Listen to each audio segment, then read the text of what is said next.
one of the first things that I do whenever fresh cutting any leather is edge beveling. Okay, and again, there are loads of different edge bevelers out. You'll have to bear with me because I do believe my overhead. So I use a selection of these.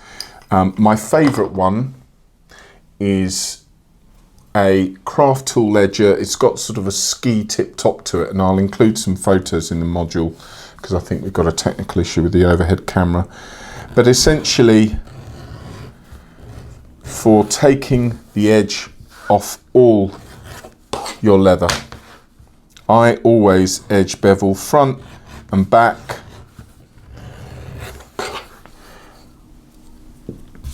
What I'll do is, to get a bit closer, because I'm using different focal lengths here between that camera and this one, I will actually do a separate short video just much closer up of edge beveling. But essentially what you're doing is you've got a groove on the back edge of the beveler itself.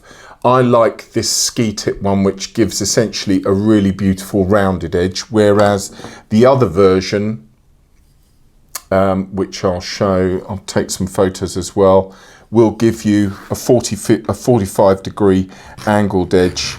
And it's just a personal preference. You see, that will give you a nice beveled edge, whereas this one gives you a beautifully rounded edge. And then commonly I'll use a size 3 or a 4 overall.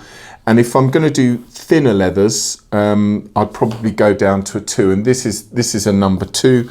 And again, it's just another way of, he says, it's just another way, because this is really soft, it's just another way of being able to take that little sharp edge off the leather,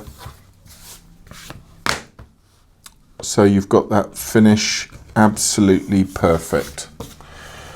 So that is, after I've fresh cut the leather, the first thing I always do is work out which of my edges are going to be hidden and which are going to be on view most. Always edge bevel the leather. I just think it's a sign of professionalism to make sure that your edges are perfectly prepared.